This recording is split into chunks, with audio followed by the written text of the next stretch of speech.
क्या आपके अंदर आता है ये प्रश्न कि आखिर मानस शक्तियां क्या है? यदि आपके अंदर भी ऐसा कोई प्रश्न आता है तो देखते रहिए पूरा वीडियो।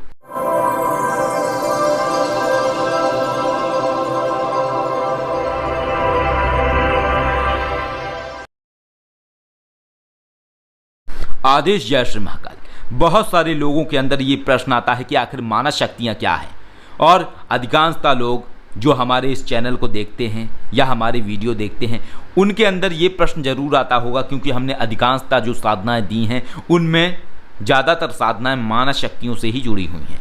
तो आखिर क्या हैं ये मानस शक्तियाँ, किस तरीके से ये मानस शक्तियाँ कार्य करती हैं? वैसे तो हम बहुत सारी वीडियो में इस विषय पर बता चुके हैं, लेकिन आज हम एक अलग से वीडियो में आपको बता रहे हैं कि आखिर मानस शक्तियाँ क्या हैं।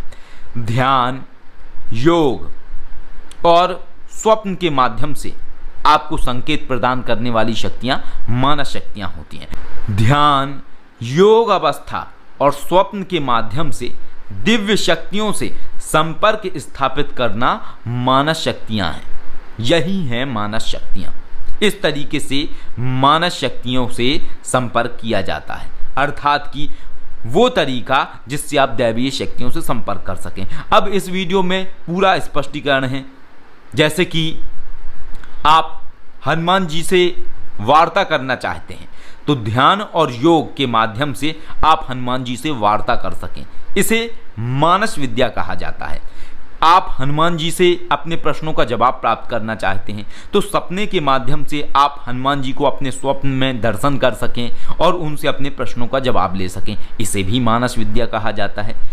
अलग अलग तरीके की दिव्य शक्तियों से ध्यान के माध्यम से आवाहन करके उन्हें बुलाकर उनसे अपनी बात रखना, उनकी बात को सुनना, दिव्य शक्तियों से नकारात्मक शक्तियों को पकड़वाना, उनको दंडित करवाना, नकारात्मक शक्तियों को प्रेत, भूत, पिशाच इत्यादि शक्तियों को मुक्त कर देना अथवा किसी वस्तु के अंदर कैद कर देना, ये जो कला है इस कला को मानस विद्या कहा जाता है। अर्थात शक्तियों के माध्यम से कार्य करने की जो ये प्रणाली है इसी को ही मानस विद्या कहा जाता है। इस विद्या में कोई भी शक्ति सशरीर सामने खड़ी नहीं होती है, अर्थात जितनी भी शक्तियां हैं वो स्थूल जगत में नहीं आती हैं, बिना स्थूल जगत में आए ही वो साधक की मदद करती हैं और साधक के जो कार्य हैं उन्हें पूर्ण करती हैं। जैसे पैरानॉर्मल एनालिसिस करना, जैसे किसी के ऊपर कोई प्रेत बाधा की समस्या है तो उसके ऊपर से प्रेत बाधा को हटाना, उस प्रेत को मुक्त कर देना,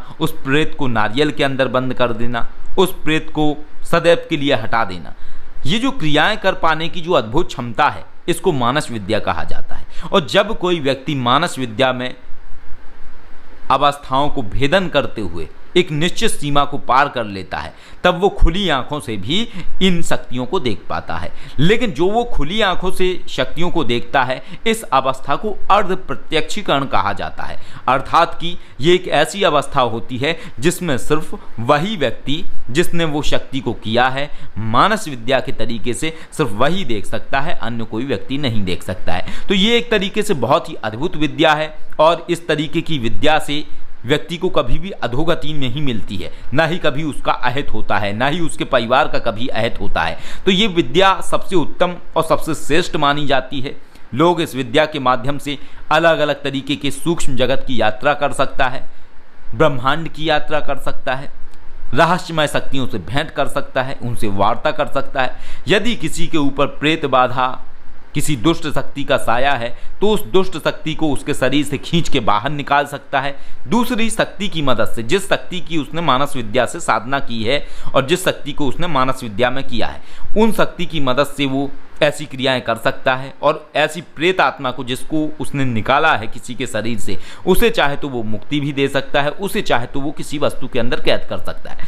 मानस विद्या में कोई भी मनुष्य किसी भी शक्ति की साधना कर सकता है, फिर चाहे वो हनुमान जी हों, चाहे वो महाकाली हो, चाहे वो नरसिंह भगवान हो, किसी भी शक्ति की साधना की जा सकती है। और जिन भी शक्ति की साधना करता है व्यक्ति, चाहे वो महाशक्तियाँ ही क्यों ना हो, उनकी व्यक्ति को कृपा प्राप्त होती है।